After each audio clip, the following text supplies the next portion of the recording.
Bismillahirrahmanirrahim. Assalamualaikum dan salam sejahtera saya ucapkan kepada Encik Mutafizam dan juga rakan-rakan sekalian. Hari ini kumpulan saya akan membantahkan tugasan kumpulan kami yang bertajuk Wakil Parlimen di Malaysia, Konsep dan juga Praktis. Sebelum itu, saya ingin memperkenalkan ahli kumpulan saya. Nama saya Nur Akilah binti Abdul Hamid, 267931. Saya Syakira Husna binti Rosli, nombor matrik 270673. Dan saya Nur Fatihah binti Zabah, 270700. Dan saya Nur Aisyah binti Hamdan, 270810. Saya akan menerangkan berkenaan dengan pengenalan. Sistem pemerintahan di dunia diklasifikasikan kepada beberapa jenis, antaranya oligarki, monarki, aristokrasi dan juga demokrasi. Di negara kita mengamalkan demokrasi di bawah sistem pentadbiran raja perperlembagaan. Bagi negara yang mengamalkan sistem ini, kuasa memerintah akan dibahagikan kepada dua, iaitu raja dan juga parlimen. Ini bermakna kuasa raja dibatasi oleh perlembagaan. Raja perperlembagaan mempunyai senat dan dewan yang mana ahlinya dipilih oleh orang awam melalui proses pilihan raya. Semasa pilihan raya umum iaitu PRU dijalankan, pengundi akan memilih 2 orang wakil bagi mewakili suara mereka ke peringkat persekutuan ataupun negeri. Calon yang memenangi suara rakyat di peringkat persekutuan, mereka akan membawa suara rakyat di Dewan Rakyat, manakala bagi calon yang memenangi pilihan raya di peringkat negeri, mereka akan membawa suara rakyat di peringkat Dewan Undangan Negeri. Bagi Dewan Senat pula, atau lebih dikenali sebagai Dewan Negara, ahlinya terdiri daripada 70 orang dan digelar sebagai senator. Seterusnya, saya akan serahkan pembentangan ini kepada sahabat saya. Terdapat beberapa elemen bagi wakil parlimen di Malaysia. Secara umumnya, parlimen ini merupakan badan perundangan negara dan terdiri daripada 3 komponen utama, iaitu yang pertama adalah Yang di-Pertuan Agong, yang kedua adalah Dewan Negara dan yang ketiga Dewan Rakyat. Yang di-Pertuan Agong merupakan Ketua Negara. Sebagai Ketua Negara, Yang di-Pertuan Agong ditugaskan untuk melaksanakan pemerintahannya selama 5 tahun. Tugas YDPA adalah meliputi bahagian eksekutif, perundangan dan kehakiman, 3 cabang kerajaan yang termaktub dalam Perlembagaan Persekutuan. Sebagai Ketua Negara, baginda juga ditugaskan untuk melantik Perdana Menteri, Menteri dan Timbalan Menteri dan Peguam Negara. Bagi Dewan Negara pula adalah Dewan tertinggi di Parlimen dan bilangan ahli Dewan Negara adalah tertakluk kepada Fasa 1 Perkara 45. Ia terdiri daripada 70 senator di mana 26 orang dipilih oleh Dewan Undangan Negeri dengan 2 senator untuk setiap negeri, sementara 44 yang lain dilantik oleh Yang di-Pertuan Agong. Dewan Negara biasanya mengkaji undang-undang yang telah disahkan oleh Majlis Rendah iaitu Dewan Rakyat. Yang ketiga adalah Dewan Rakyat. Dewan Rakyat adalah majlis rendah dalam parlimen. Dewan dan kuasanya ditubuhkan oleh Artikel 44 Perlembagaan Malaysia. Dewan Rakyat bersidang di Parlimen di Kuala Lumpur bersama dengan Dewan Negara iaitu Dewan tertinggi dalam Parlimen. Slide seterusnya. Seterusnya saya akan sambung dengan peristiwa penting. Terdapat beberapa peristiwa penting dalam usaha pembentukan sistem pemerintahan demokrasi berparlimen di Malaysia. Pada tahun 1867, perpindahan pentadbiran yang berlaku di negeri-negeri Skelet iaitu Pulau Pinang, Singapura dan Melaka. Majlis Perundangan Negeri-Negeri Selat yang pertama melakukan mesyuarat mengikut sistem parlimen moden. Pada tahun 1909, Majlis Mesyuarat Persekutuan bagi Negeri-Negeri Melayu Bersekutu telah ditubuhkan mengikut prinsip parlimen. Dan tujuan perubahan majlis ini merupakan strategi awal dalam usaha kepada sistem pemerintahan demokrasi berparlimen. Pada tahun 1927, berlakunya penyusunan semula dalam Majlis Mesyuarat Persekutuan. Antara penyusunan semula yang terjadi iaitu Raja Negeri Melayu berhenti menjadi ahli Majlis Mesyuarat Persekutuan. Pada tahun 1946, British telah mengambil tindakan untuk menggabung 3 sistem pentadbiran melalui Rancangan Kesatuan Malaya atau dikenali sebagai Malaya Union. Namun, British mendapat tentangan oleh orang-orang Melayu kerana dianggap menggugat kedaulatan Raja-Raja Melayu.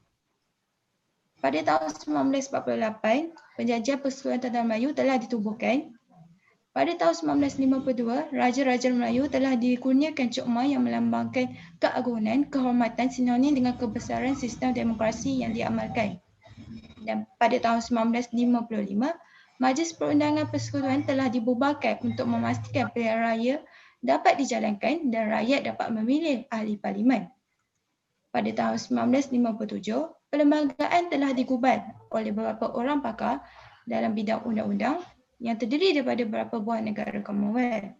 Dan pada 31 Ogos 1957, iaitu tarikh keramat bagi kita, tarikh yang paling bersejarah di mana negara kita telah diiktiraf sebagai sebuah negara merdeka di Stadium Melaka. Pada tahun 1959, sistem parlimen telah terbentuk yang terdiri daripada YDPA, Dewan Rakyat dan Dewan Negara. Dan pada 1963, penubuhan Malaysia telah diiktiraf sebagai sebuah negara berdaulat. Dan pada 1964, perasmian pembukaan bangunan parlimen. Seterusnya, saya akan serahkan pada Aisyah untuk sambung. Okey. Jadi pelaksanaan di Malaysia. Permulaan bagi sistem parlimen adalah pada 11 September 1959 yang berlaku di Dewan Tunku Abdul Rahman. Kemudian bangunan parlimen ini telah dirasmikan pada 2 November 1963. Secara lazimnya, kedua-dua dewan ini bermesyuarat 3 kali sahaja dalam satu penggal yang dikenali sebagai mesyuarat pertama, kedua dan ketiga. Tugas utama parlimen adalah meluluskan undang-undang persekutuan, membuat pindaan kepada undang-undang persekutuan yang ada, memeriksa dasar-dasar kerajaan, meluluskan perbelanjaan kerajaan dan hasil-hasil cukai yang baru. Parlimen juga boleh melaksanakan forum untuk membincangkan perkara-perkara berkaitan kepentingan orang ramai. Terdapat contoh situasi pelaksanaan parlimen yang berlaku di Malaysia seperti artikel di mana Dewan Negara meluluskan 5 rang undang-undang. Artikel itu menunjukkan, menurut artikel Dewan Negara telah meluluskan 5 rang undang-undang iaitu Rang Undang-Undang Kewangan 2020, Rang Undang-Undang Kastam Pindaan dalam kurungan 2020 dan Rang Undang-Undang Excise Pindaan 2020, Rang Undang-Undang Zon Bebas dan Rang Undang-Undang Langkah-Langkah Sementara bagi Pembiayaan Kerajaan dalam kurungan penyakit coronavirus 2019. Timbalan Menteri Kewangan 2 Muhammad Shahar Abdullah berperanan dalam membentangkan Rang Undang-Undang Kewangan 2020 dan Rang Undang-Undang Langkah-Langkah Sementara bagi Pembiayaan Kerajaan Penyakit Coronavirus 2019. Manakala Timbalan Menteri Kewangan 1 Datuk Abdul Rahim Bakri membentangkan Rang Undang-Undang Kastam Pindaan 2020, Rang Undang-Undang Excise Pindaan 2020 dan Rang Undang-Undang Zon Bebas Pindaan 2020. Seterusnya, saya menyerahkan kepada Nur Akilah. Terima kasih Aisyah. Seterusnya, saya akan menerangkan berkenaan dengan isu lompat parti di kalangan ahli parlimen. Pada awal tahun 2020, pada 23 Februari, negara kita dikejutkan dengan cubaan beberapa buah parti bagi mengambil alih kuasa pemerintahan negara.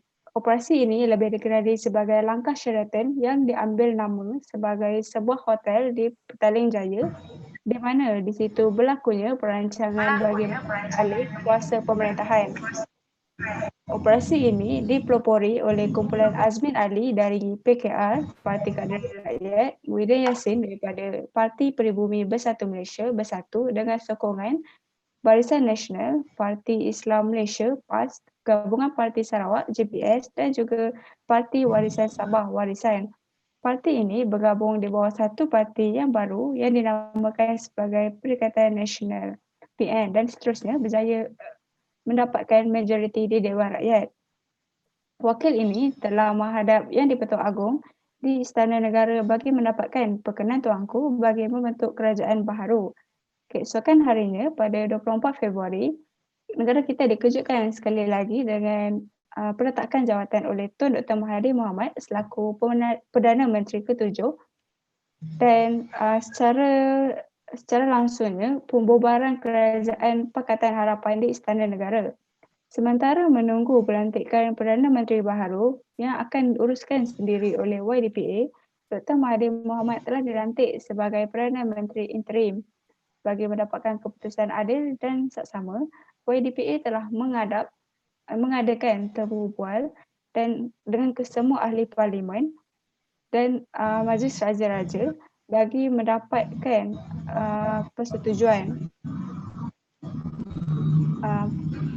Setelah melihat surat akuan sumpah yang menjadi bukti bahawa ahli Dewan Rakyat rata-rata menyokong gabungan Parti Perikatan Nasional, YDPA telah mengisytiharkan Tan Sri Muhyiddin Yassin sebagai Perdana Menteri yang ke-8.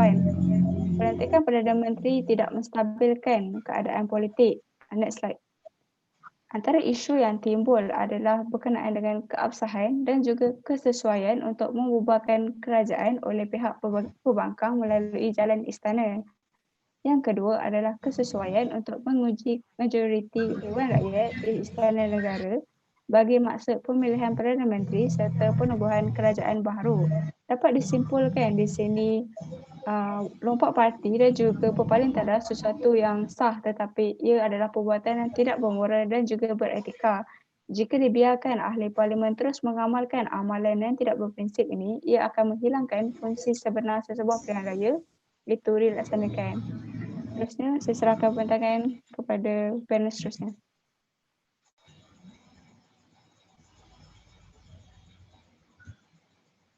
Seterusnya saya akan menjelaskan mengenai analisa SWOT yang bermaksud kekuatan, kelemahan, peluang dan ancaman. Analisis SWOT ini adalah teknik untuk menilai keempat-empat aspek bagi perwakilan parlimen di Malaysia. Nilai aspek yang pertama adalah aspek kekuatan. Kekuatan adalah sumber atau kapasiti organisasi yang digunakan dengan berkesan untuk mencapai objektif.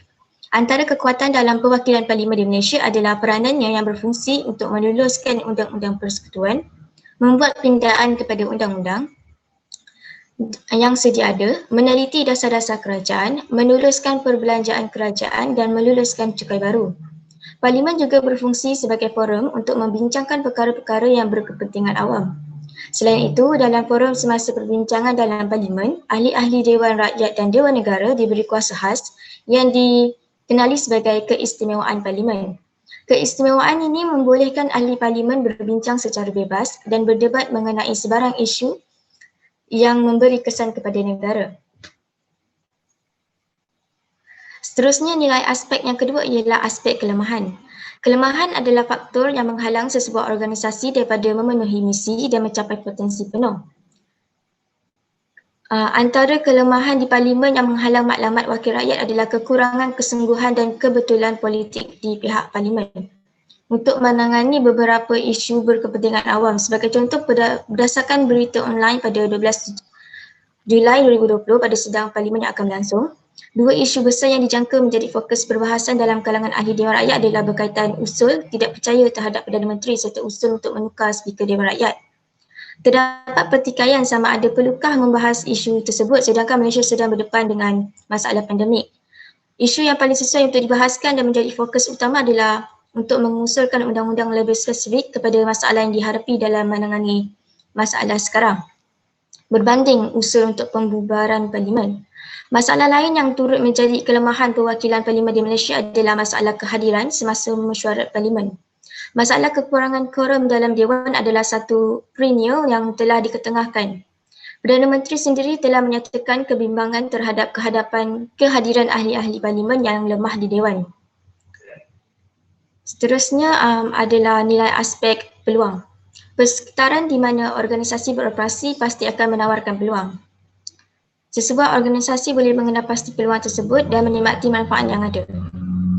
Antara peluang yang dapat dilihat dalam kalangan perwakilan parlimen di Malaysia adalah Senat yang berfungsi sebagai forum memberi peluang kepada pegawai awam dan ahli politik untuk membincangkan isu-isu berkepentingan awam dan membenarkan mereka untuk menyuarakan pandangan dan pendapat masing-masing. Parlimen mempunyai bajet pentadbiran sendiri untuk menyokong jawatan kuasa dengan secukupnya. Ini membolehkan jawatan kuasa parlimen menjalankan kuasa yang diberikan kepada mereka untuk membawa masuk pakar dari sektor awam untuk membantu siasatan. Peluang ini diberikan kepada masyarakat sivil untuk mengemukakan pandangan mengenai perundangan, meneliti butiran mengenai dasar awam dan belanjawan serta pelaksanaannya. Aspek yang terakhir ialah aspek ancaman. Ancaman adalah faktor yang wujud dalam persekitaran luaran yang menjejaskan keuntungan dan kebolehpercayaan organisasi. Antara ancaman kepada demokrasi Parlimen di Malaysia adalah rang undang-undang Majlis Keselamatan Negara pada tahun 2015. Ini dapat dibuktikan melalui Suara Rakyat Malaysia, Suaram, amat mengutuk pengenalan rang undang-undang Majlis Keselamatan Negara dan percubaan oleh Barisan Nasional untuk membuli rang undang-undang itu melalui Parlimen. Kuasa yang diberikan kepada Perdana Menteri untuk mengisytiharkan keadaan darurat yang berkesan di kawasan keselamatan, kuasa meluas yang diberikan kepada pasukan keselamatan dan ketiadaan sebarang bentuk semak dan imbang akan membolehkan Perdana Menteri dan yang dipilih bertindak dengan kekebalan untuk sebagai detektor di Malaysia. Walaupun kerajaan Malaysia mewajarkan rang undang-undang itu sebagai peruntukan yang perlu untuk menjaga keselamatan negara, tetapi tidak rasional untuk berfikir bahawa kita memerlukan lakar sedemikian walaupun ketiadaan sebarang konflik atau ancaman berskala besar di tanah Malaysia. Seterusnya adalah perbandingan dengan negara luar. Negara luar yang dipilih adalah perwakilan Parlimen di United Kingdom dan perwakilan Parlimen di Korea Selatan. Struktur Parlimen di United Kingdom, UK dan Korea Selatan adalah berbeza dengan Parlimen di Malaysia. Perbezaan yang paling ketara adalah dari segi perbezaan perwakilan. Peranan setiap badan perundangan dan bentuk Parlimen di Malaysia adalah bicameral, sama seperti Parlimen di UK, tetapi UK mempunyai 3 bahagian berbeza dengan Malaysia yang hanya mempunyai Dewan Rakyat dan Dewan Negara. Manakala Parlimen di Korea hanyalah berbentuk unicameral dan perbezaannya adalah pilihan raya di Korea adalah selama 4 tahun sahaja. Seterusnya akan disambung oleh Syakira. Seterusnya saya akan membentangkan cadangan. Yang pertama ialah pemilihan wakil parlimen. Pemilihan sepatutnya dibuat berdasarkan prestasi dan kebolehan mereka. Pilihan yang dibuat ini akan mempengaruhi masa depan iaitu daripada segi pembuatan keputusan atau pembuatan sesuatu dasar. Yang kedua ialah penguatkuasaan undang-undang yang lebih tegas. Pembicaraan parlimen merupakan sesuatu yang penting. Isu berkaitan dengan ketidakhadiran ahli parlimen akan mempengaruhi pembuatan keputusan. Oleh itu, penguatkuasaan undang-undang yang lebih tegas akan membantu dalam menghadapi isu ini. Yang ketiga, ahli politik mestilah bersatu padu. Konflik yang wujud sebenarnya akan mendatang kelemahan kepada pemerintahan di negara kita. Konflik di mana perebutan kuasa hanya memberi kesan yang buruk. Pada masa yang tertentu, pada masa kini, COVID-19 merupakan isu utama. Oleh itu, konflik berkaitan dengan ahli politik haruslah diabaikan buat sementara waktu. Yang terakhir, prinsip perwakilan haruslah dihormati dan pelihara. Hak kebebasan bersuara, hak kebebasan untuk kita memilih bukan dapat diperolehi sekiranya kita di negara lain. Pemilibatan kita dalam suatu keputusan merupakan sesuatu yang dapat mempengaruhi segala. Namun, sekiranya kita tidak memelihara, mungkin prinsip ini akan tertukar. Oleh itu, prinsip perwakilan mestilah dihormati dan dipelihara oleh semua pihak. Itu sahaja daripada grup kami. Assalamualaikum. Saya akan menanyakan soalan kepada Nur Akila. Soalannya adalah, apakah punca utama wujudnya undi tidak percaya kepada Kerajaan Perikatan Nasional? Punca utama yang adalah undian yang kurang jelas. Sepatutnya penentuan majoriti seseorang ahli Dewan Rakyat perlu dilakukan di dalam Dewan Perundangan melalui undian. Kemudian barulah keputusan dipersembahkan kepada istana. Proses itu akan menjadi lebih tertib, jelas dan diterima oleh semua kerana terdapat elemen ketelusan serta check and balance yang ada imbang. Ini berbeza dengan Kerajaan Perikatan Nasional yang hanya menggunakan SD iaitu Surat Akuan Sumpah, surat dan perwakilan parti ke istana yang lebih sulit dan kurang telus sebagaimana dia tidak dapat pastikan jumlahnya dengan jelas. Menjawab ke persoalan? Ya, menjawab. Terima kasih. Terima kasih. Seterusnya, saya ingin menanyakan soalan kepada Aisyah. Apakah yang akan terjadi sekiranya tiada kewujudan sistem parlimen? Okay. Bagi saya, tanpa parlimen, ini akan menyukarkan wakil rakyat dan wakil Dewan Negara untuk menyuarakan pendapat dan keluhan daripada rakyat.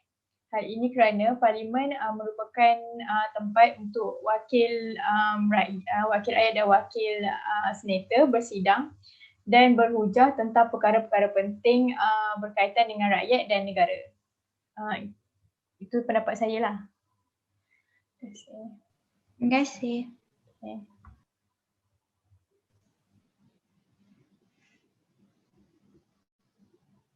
Soalan saya, pada pandangan anda, bagaimanakah keadaan Malaysia sekiranya negara ini tidak lagi mengamalkan sistem demokrasi tetapi mengamalkan sistem pemerintahan berbentuk autokrasi?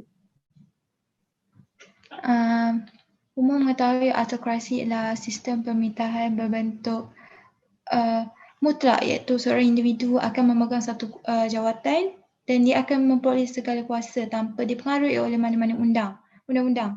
Oleh itu, apabila sekiranya Malaysia terjadinya sistem berbentuk autokrasi ini akan menyebabkan pembuatan keputusan dalam pelibatan rakyat dan pembuatan keputusan itu tidak lagi mampu dipupuk dan rakyat juga tidak mampu lagi untuk menjoin pilihan raya yang seperti biasa kita hadiri, dan juga sistem pemerintahan juga akan berbeza, di mana kita tidak akan lagi seperti dulu di mana kita mempunyai hak kebebasan bersuara, hak kebebasan untuk memilih, tidak lagi.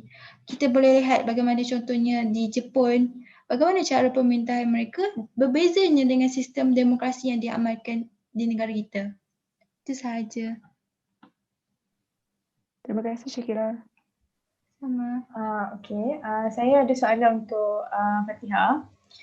Okay, seperti kita tahu, kebanyakan wakil parlimen telah menunjukkan perangai kebudak-budakan, berkelakuan seperti mengumpat dan mengejek, bahkan mengabaikan arahan Speaker Dewan untuk berhenti bercakap semasa sesi persidangan dijalankan di parlimen.